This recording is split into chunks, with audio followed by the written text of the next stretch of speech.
Afternoon, good evening, depending on when and where you are watching this introduction. I'd like to introduce myself. I'm Phillip Kalantzis-Cope. I'm the Chief Social Scientist of Common Ground Research Networks. I have to begin by saying thank you for taking the time um, uh, to be an engaged audience of this year's conference. We come to you digitally on a day when we should all be strolling up to the beautiful campus in Venice, but the world has changed. It's changed quickly, and we thought it was still critically important for us to keep these conversations going. But I really want to thank you to begin with for taking the time out of your day, which I would guess and know is quite complicated right now. I'm just going to say a few words of introduction, give some context for Common Ground Research Networks and why we do what we do. And then I'm going to talk briefly about the aspects of the research network, just to again give you a sense of what we are trying to do here.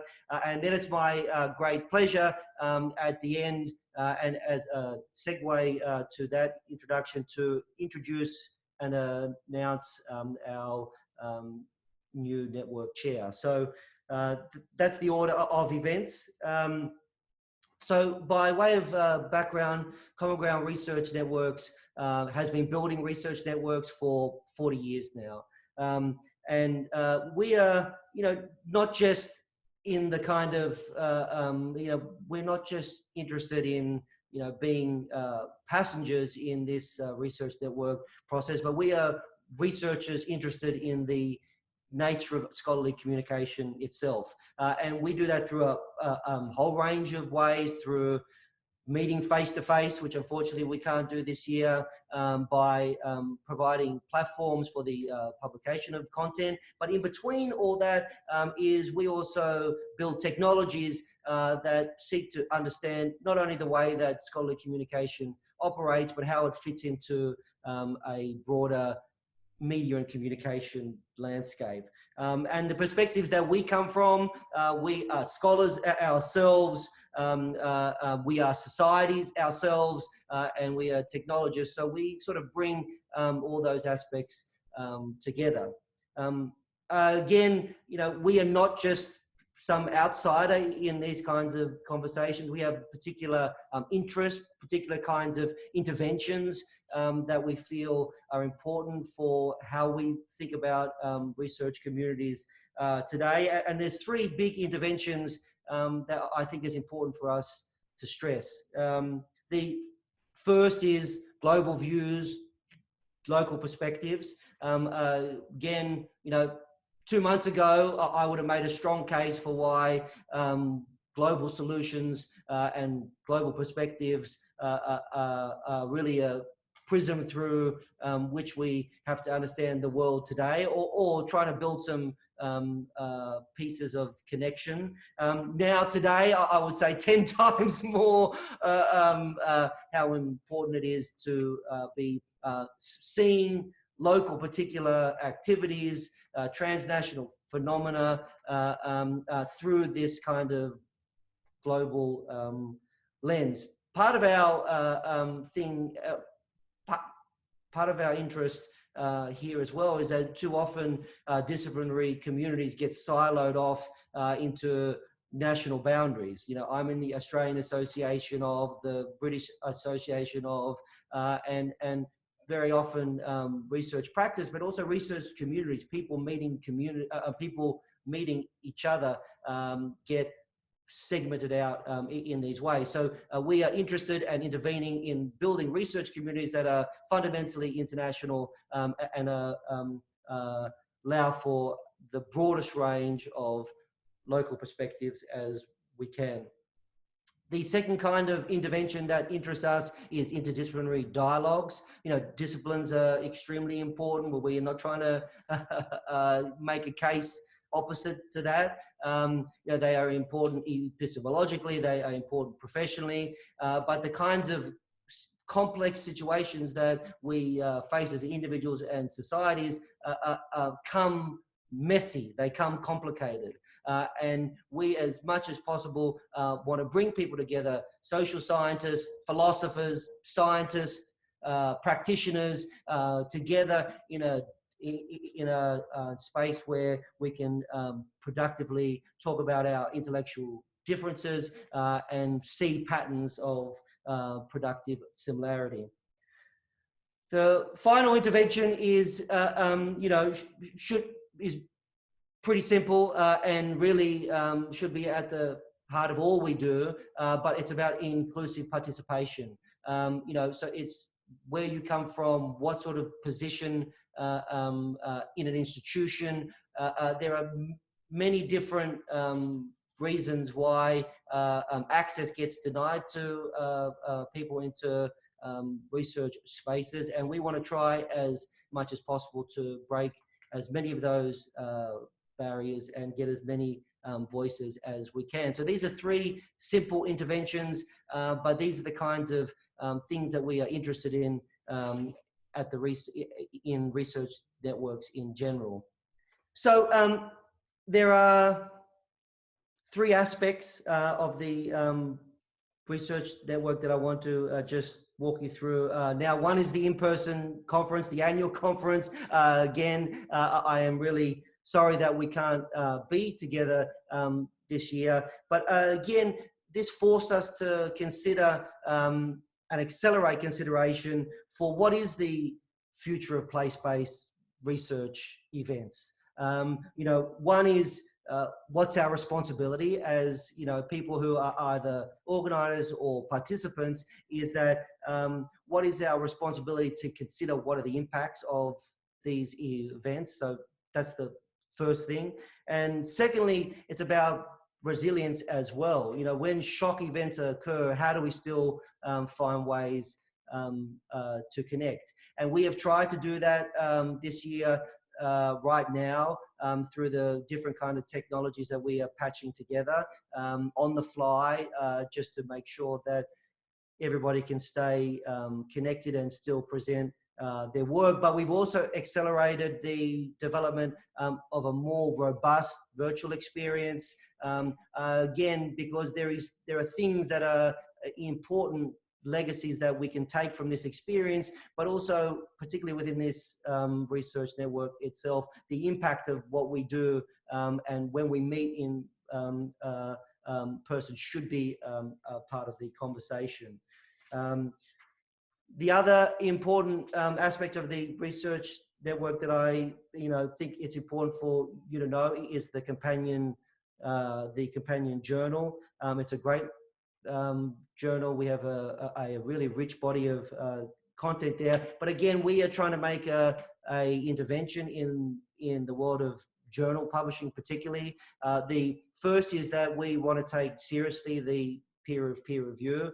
And what we mean by that is that the validation that happens from all submitted articles happens from members of the research network itself. In that way, there is not a singular point of view or a singular perspective that can dominate, but in fact, there is a really productive democratization of what this validation of research is. So that's a really important part for us. The other thing is that everyone who attends the conference or publishes in the journal also gets access to the content. As I said before, it's a really rich body of content. So again, it's not just about being author, it's not just about being a validator, but it's also making sure that you get access to the resource too. We also are really committed to an engaged conversation with the open access discourse too, particularly in the Plan S context. We have transformative options there for you, a very low cost open access approach as well. So what we are trying to do as much as possible is to get access into the hands of as many people as fast as we possibly can. Finally, we also have a great book series as well. It's just another way that we really that we put our efforts in to try and capture the kinds of conversations that happen in the rooms, online, and as us as a research network. One of the things that I also want to draw your attention to is that as part of the research network membership, not only do you get access to the journal collection, but also to all the books that have been published as well. Again, I have to thank you for joining us online. You know, as a not-for-profit, we are fundamentally guided by our mission of supporting the building of better societies and informed citizenries through rigorous and inclusive social knowledge practices. And I really want to thank you for keeping the conversation going and participating. To all those who spent 18 months building a wonderful conference in Venice, all is not lost. We are capturing as much as we can, and I'd like to thank them for the tremendous work that they have done. So my final task is a joyful task, and that is to introduce our new research network chair. Again, it was a long search, and we really feel confident that we found a wonderful scholar, a wonderful practical researcher, and there are some exciting times to come. So I'm going to introduce you now to Dr. Victoria Hurth. She is the Senior Associate at the University of Cambridge Institute for Sustainability Leadership and Visiting Fellow of Cambridge Judge Business School. She describes herself, and you can check if I get this right after, as a pracademic. You can, when we get sound, we will go back to that. Taking a pragmatic, interdisciplinary approach to the drivers and solutions of organizational responses to climate change and sustainability. She has a master's in environmental and development from the University of KwaZulu-Natal, and again, you can fix that pronunciation, and completed a PhD at the University of Exeter on the role of marketing as a driver of sustainable or unsustainable consumption. Her research and practice now focuses on purpose-driven organizations and the implications for culture, governance, and strategy. She's been a British Council Climate Change Ambassador and a Climate Change Advisor for a UK Member of Parliament. She's currently a member of the UN Task Force for Developing Methodology for SDG Indicator 12.6.1 and the convener of ISO 37,000. Yes, thank you. I had to check all the zeros. The first global standard of governance of organizations. It's a great pleasure to introduce you. I wish we could do it in person, but thank you for joining us, and we look forward to seeing where you take us in the next years. Thank you, Phil. It was an excellent introduction and gave me a real sense of what I already knew about Common Ground, but going over it again in detail like that, I think is very inspiring. I think the work that Common Ground does has always been critical, but in the moment in time that we face now, and the need to transform academia and scholarship in order to address the issues that we face, it couldn't be more needed. So, so I'm very honoured to have been invited to take this position, and I look forward to working with all of you in the network and getting to meet you, hopefully all face to face at some point in the future, or online to online, and certainly in Toronto next year for those of you who can engage in one way or another. So. So I think the brief was to use this time to just introduce myself, really, and give you a sense of who I am, what drives me, and hopefully that will be something that will be of use and interest to you. Also, just to say, I am on LinkedIn.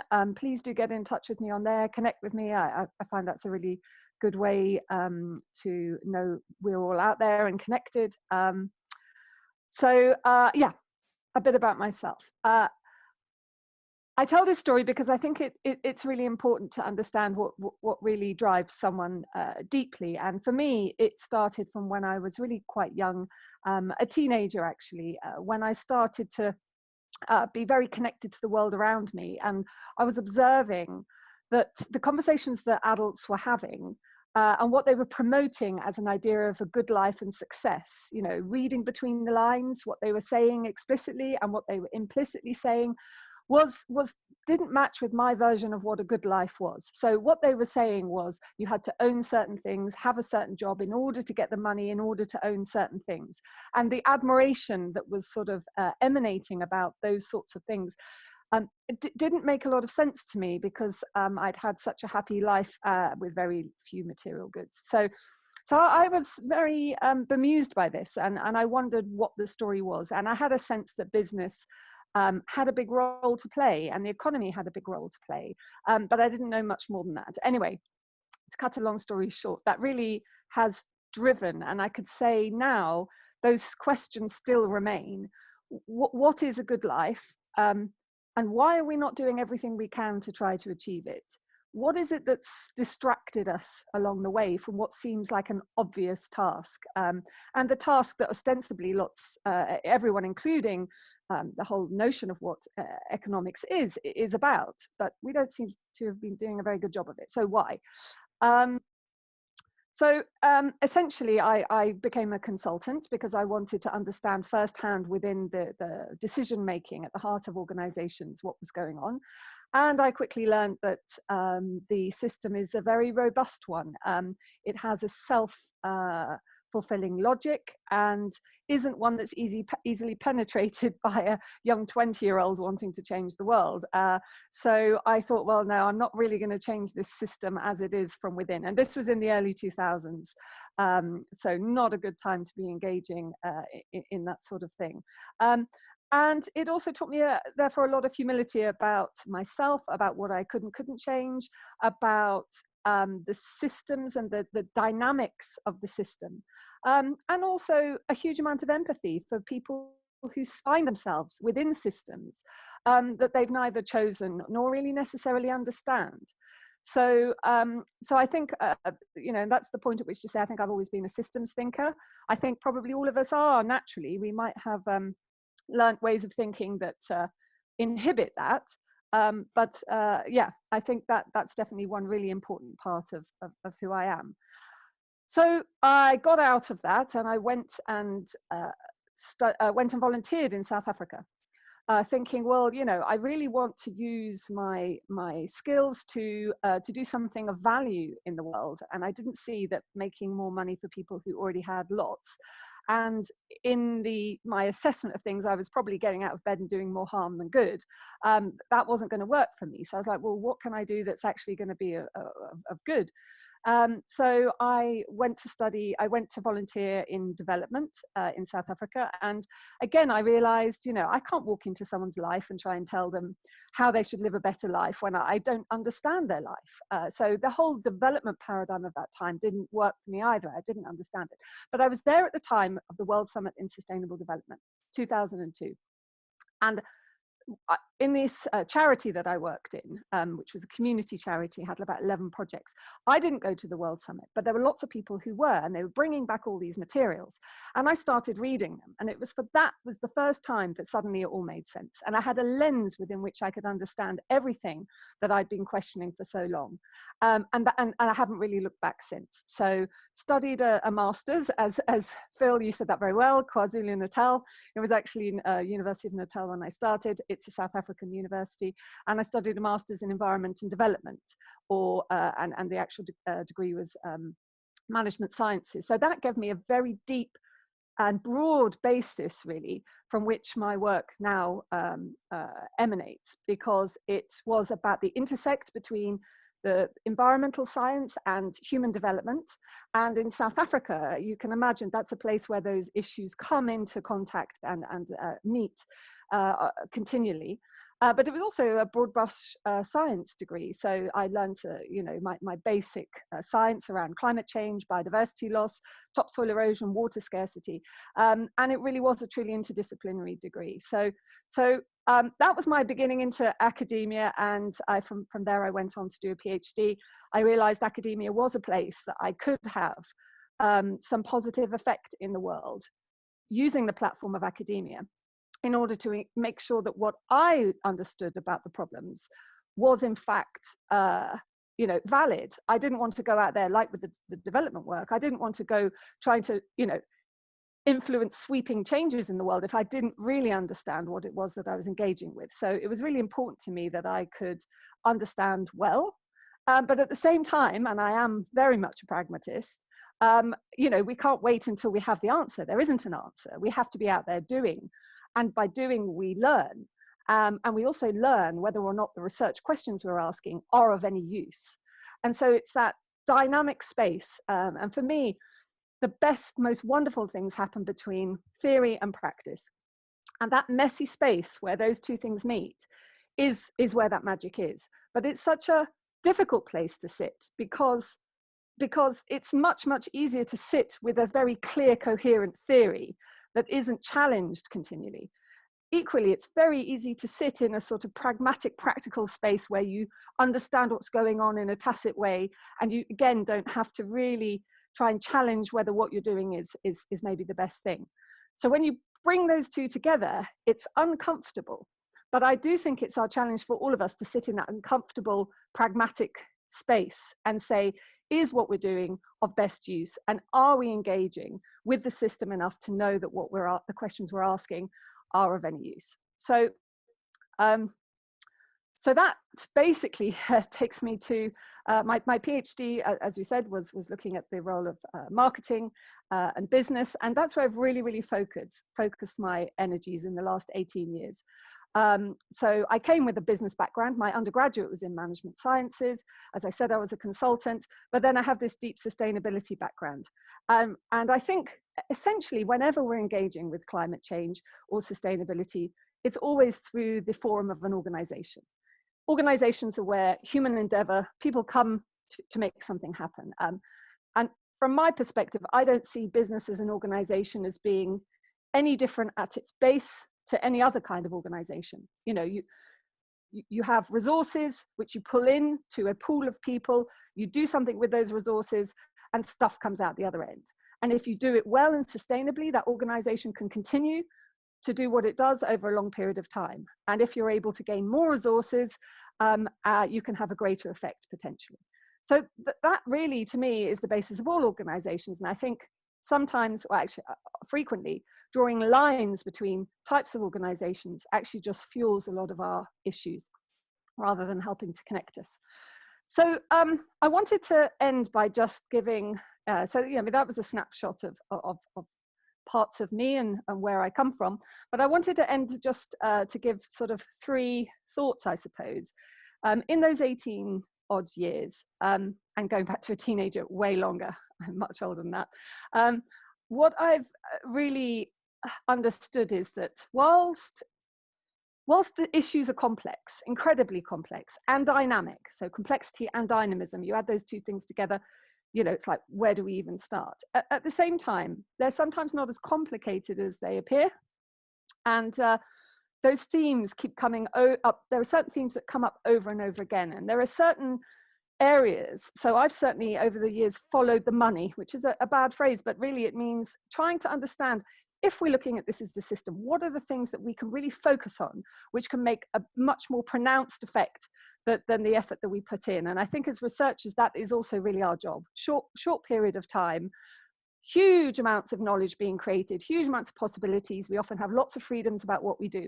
Are we spending our time doing the things that are most valuable? So that's the sort of things that have occupied me. And there are 3 things that I suppose are fundamentals of observations which also guide me. Of course, I'm constantly open to them being challenged, but this is the sort of conclusions I've come to. So the first is that the economy is absolutely key. Economics is a philosophy.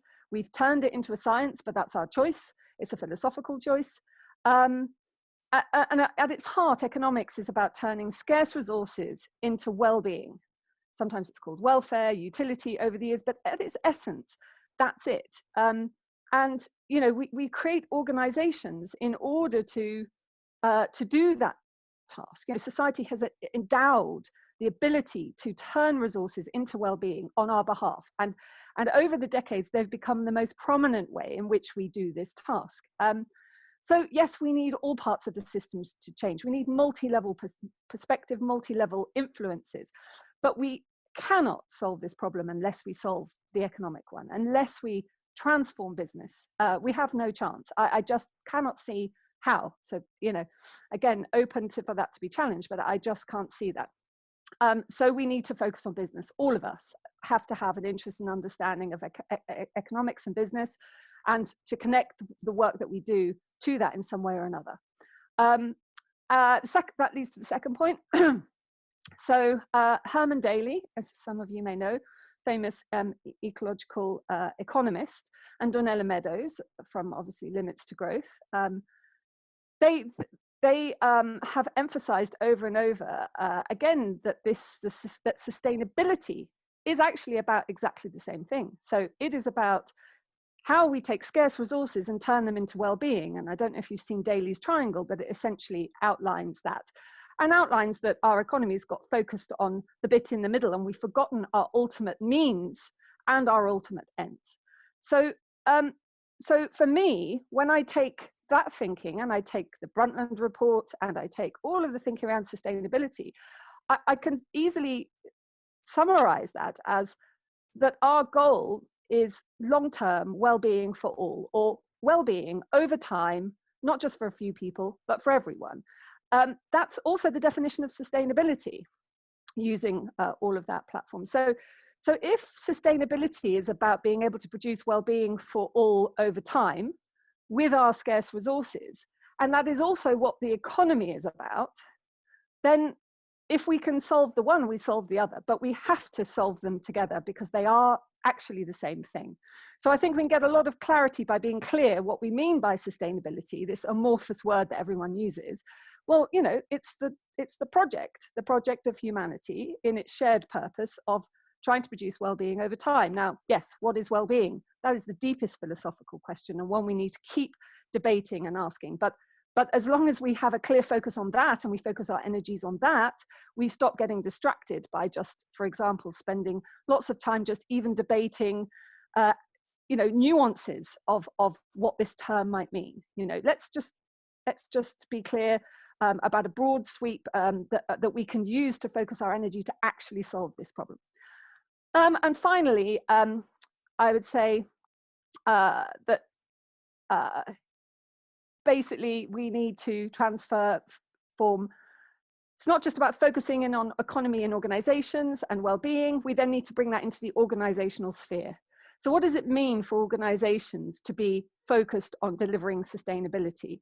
What does it mean for organizations to remember what the task of the economy is and to be focused on delivering well-being through scarce resources?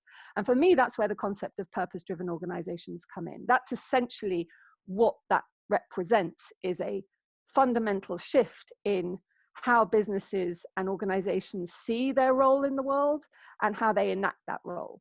And of course, we spent the last 60 odd years solidifying an assumption about business and how it should deliver well-being that has been shown to be quite or very ineffective when it comes to well-being. And we have to therefore undo a lot of those very base and deeply held assumptions that exist not just within business, but within culture and society as a whole. So it's a hard task, and we need to be challenging as academics to organizations, but we also need to be walking along the path with them because we are all in this boat together. So that's just you know, a few words about myself and some of my stronger beliefs, you might say. Vancouver will be my first conference, and I'm really looking forward to being part of that. I'm going to be doing a plenary talk that you can access, where I'm going to go into a bit more detail about purpose-driven organizations and some of those paradigmatic underpinnings and why it's so important. And then in Vancouver, I can unpick some of those in more detail. So that will really just be a summary overview. Yeah, so that's it. I think Vancouver will be the place to say much more about the vision for this for the climate change theme, and I look forward to engaging with you all and getting your thoughts on that as well. Thanks, Phil. Thank you very much.